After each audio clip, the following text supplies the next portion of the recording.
O cerco está se fechando, meus amigos.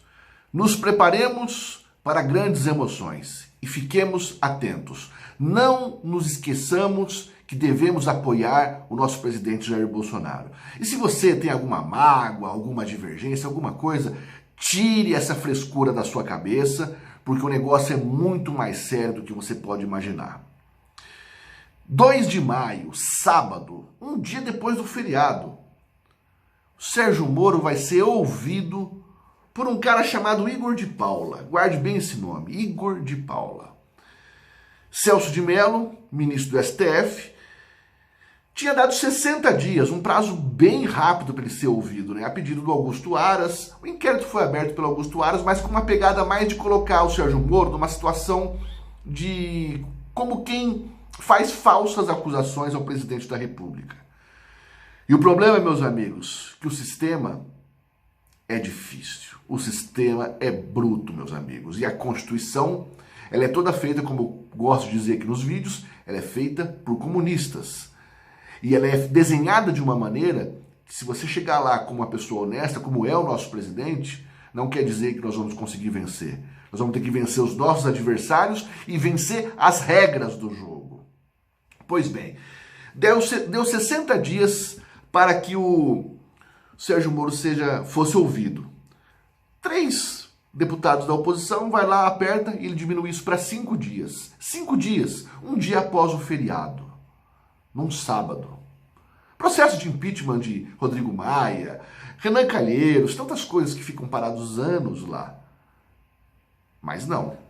Quando eles veem uma oportunidade de atacar o nosso presidente, as coisas acontecem de forma espetacular.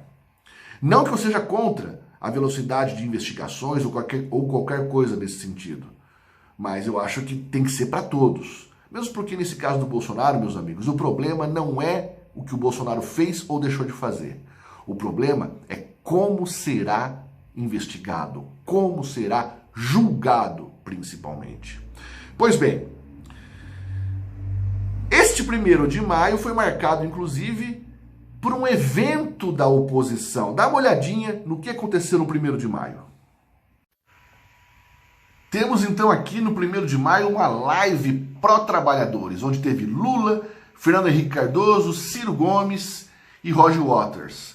No título não mostra, mas o Rodrigo Maia também estava lá. Para quem é inscrito aqui no canal sabe que recentemente eu fiz um vídeo onde Ciro Gomes deu uma entrevista onde ele afirmou que existe um pacto entre eles, que tudo que for decidido tem que ser acordado entre eles e que será executado em Brasília por parte do Rodrigo Maia. Lembremos-nos que Zé Dirceu disse que ia pegar o governo novamente, ia tomar o governo novamente, e não conquistar através de democracia, como é o nosso caso, pessoas de bem.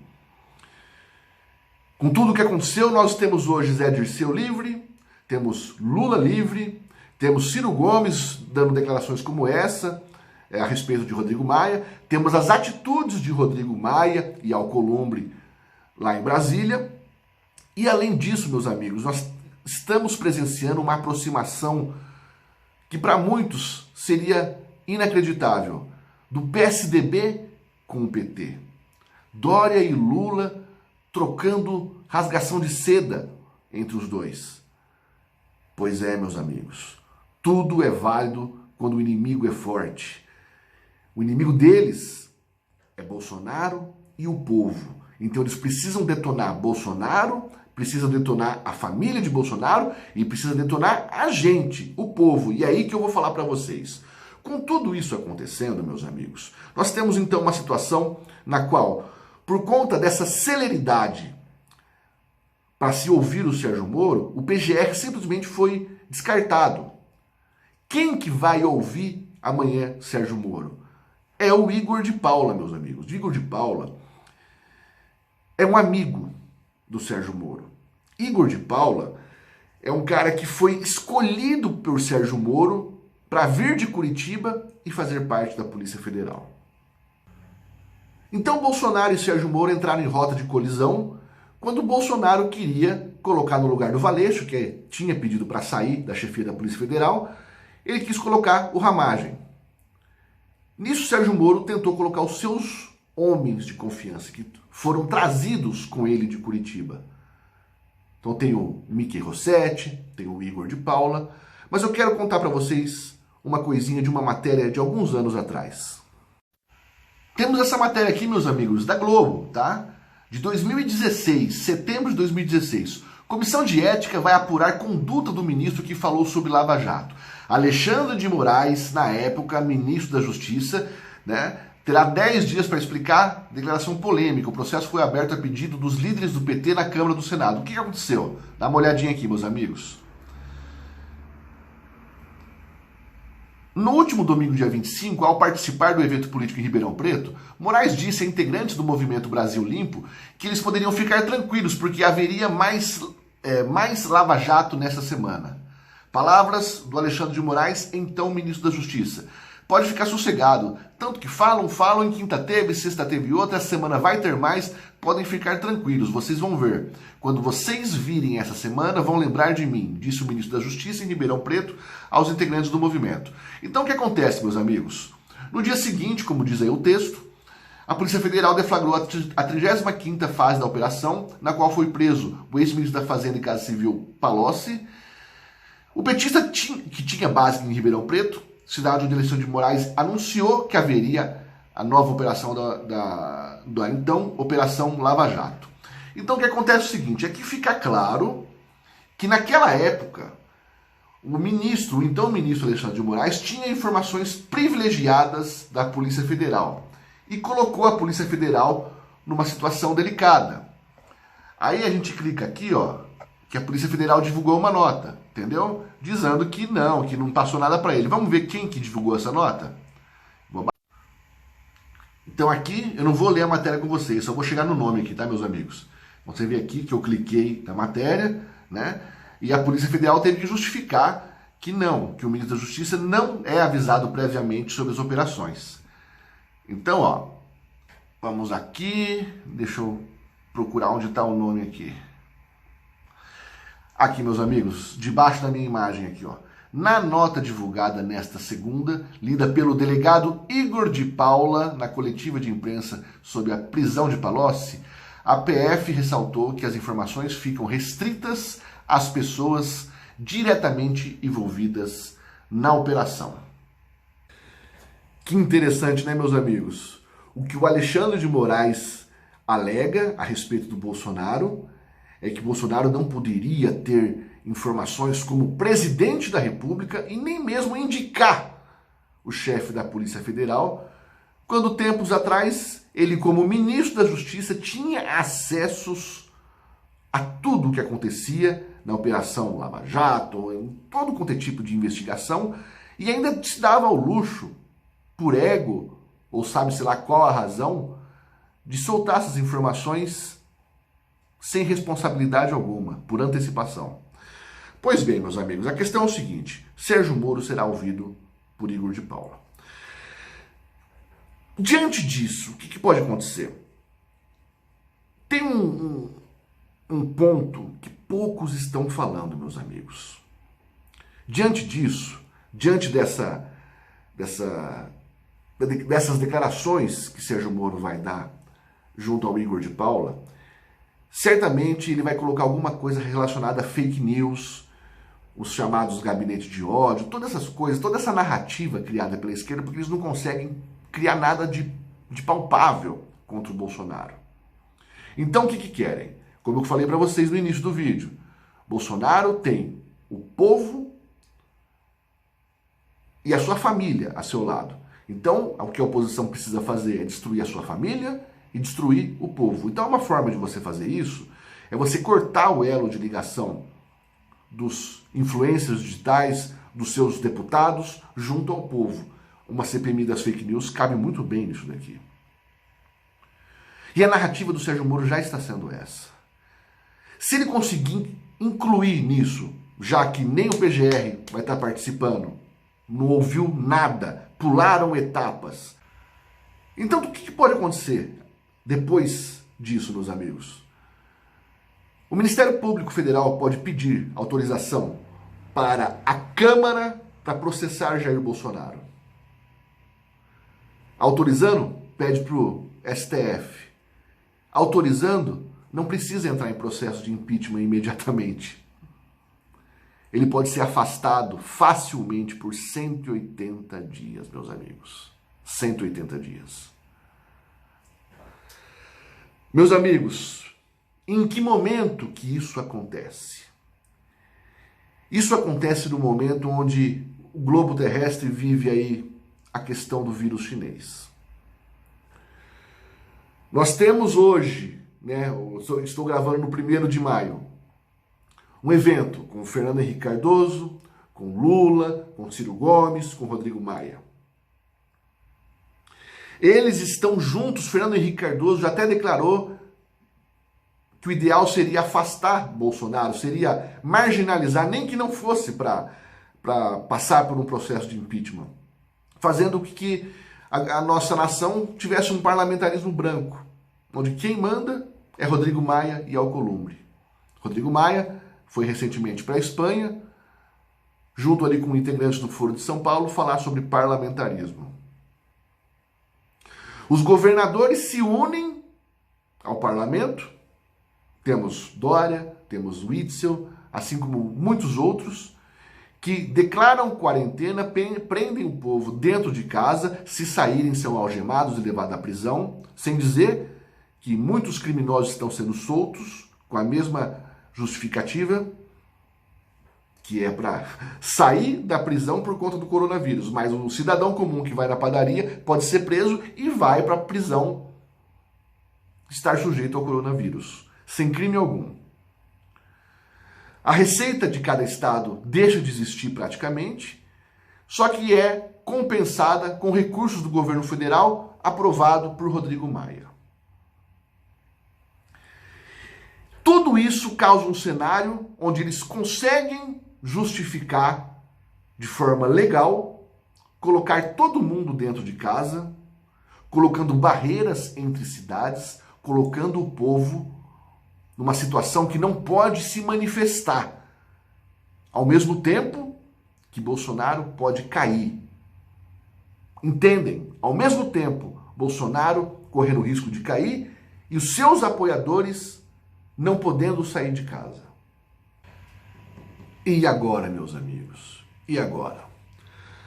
Bom, eu vou abrir aqui para vocês que eu confio muito no presidente, vocês sabem disso. Eu imaginei, ou continuo imaginando, se eu tivesse no lugar dele, o que eu teria feito é simplesmente não ter obedecido à determinação do Alexandre de Moraes. Eu li um artigo na internet que eu quero dividir aqui com vocês. É uma matéria do grande Terça Livre do Alan dos Santos e do meu xará Ítalo Lorenzon. Então tá aqui, meus amigos, vou ler junto com vocês. O advogado mestre em Direito Constitucional pela Universidade Estadual do Rio de Janeiro, Renato Rodrigues Gomes, sugere prisão do ministro Alexandre de Moraes do STF, baseado na Lei de Segurança Nacional. Ele entende que o ministro cometeu crime ao contrariar o presidente da República em sua ação de nomear o diretor da Polícia Federal usando o poder discricionário que está na Constituição Federal de 88. O advogado entende que o ministro Alexandre de Moraes concedeu liminar em mandato de segurança, impedindo a nomeação de Alexandre Ramagem para a DGPF, de forma fática, demonstrando perda completa do senso jurídico. Colocou-se acima da lei. Aos fatos, objetivamente. 1. Disse em sua decisão ter havido violação de moralidade, impessoalidade, probidade, desvio de finalidade, dentre outras. Pergunta do advogado. Com base em que fatos concretos ele chegou a essas conclusões? Ele leu a mente e captou as intenções futuras do presidente e do delegado nomeado? É Deus? Eu lembro até de uma declaração do Lacombe, não sei se vocês viram, mas o Lacombe até questionou a própria Joyce Hasselman dizendo o seguinte, que estão querendo incriminar antes mesmo do crime ser cometido. Ele até lembrou aquele filme Minority Report com Tom Cruise, muito interessante o filme. A fundamentação que usou, na prática, traduz-se em ofensa moral contra o presidente da República e o delegado federal. Presumiu a má-fé, incompleta subversão jurídica e desrespeito à honra do chefe de governo, do Executivo e do Estado. Segundo ponto, quais fatos desabonam moralmente o Bolsonaro e o Ramagem? As meras alegações e os achismos sem provas de Sérgio Moro e da oposição destrutiva ao país? Terceiro ponto, como pôde o Alexandre de Moraes reconhecer direito líquido e certo? De quem? Do povo? Se o inquérito aberto por Celso de Mello sequer foi concluído. Quarto ponto, a lei não fixa a inexistência de relação de amizade entre o presidente da República e o delegado federal, como condição para a indicação à diretoria-geral da Polícia Federal. O Alexandre de Moraes é legislador agora? Pelo quinto ponto dele, pela lógica, Alexandre de Moraes não poderia ter sido ministro do STF, pois era amigo do ex-presidente Temer. Ou não era? Tucanão.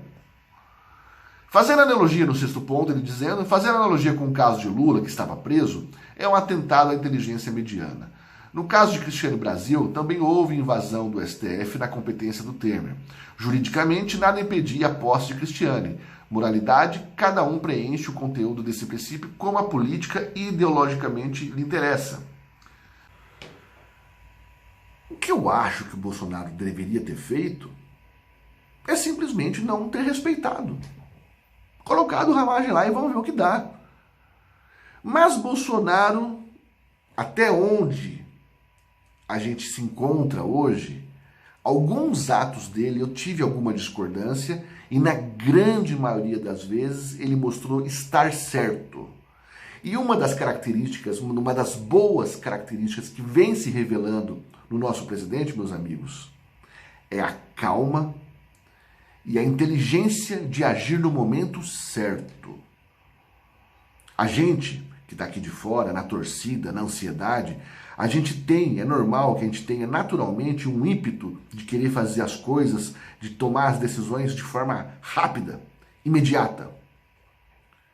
Mas convenhamos, nenhum de nós temos o conhecimento que ele tem e a experiência, no sentido de experienciar o que ele vem vivendo lá dentro ao longo desses 30 anos, sendo quase 2 agora como presidente da República. E agora, então, meus amigos? Agora, meus amigos. Para quem não acredita em Deus, é jogar energias positivas para Bolsonaro. E para quem acredita em Deus, meus amigos, orar. Orar para que Deus o proteja, Deus o ilumine, Deus o corrija se ele estiver tomando alguma decisão precipitada ou uma decisão lenta, mas que ilumine os passos do nosso presidente. Porque a luz nos passos do nosso presidente correspondem à luz do nosso caminho como cidadão. Ele é o nosso maior representante. E é uma pena que muitos brasileiros não pensem dessa maneira, torçam contra o indivíduo por questões ideológicas ou por questões mesquinhas que seja. Quantas pessoas abandonaram o barco que até 2 anos atrás diziam que jamais abandonariam? Não pensam na nação, não pensam no país, pensam em interesses próprios, interesses partidários, individuais, olham para o próprio umbigo. Por isso que eu peço para vocês, meus amigos, continuemos orando pelo nosso presidente, apoiando, seja na internet, seja na rua, seja onde for. Porque dias difíceis virão. Não há nenhum crime, nenhum indício de corrupção no nosso presidente. Nada, zero. Nós não permitiremos que ele seja retirado do poder. Jamais. Tamo junto.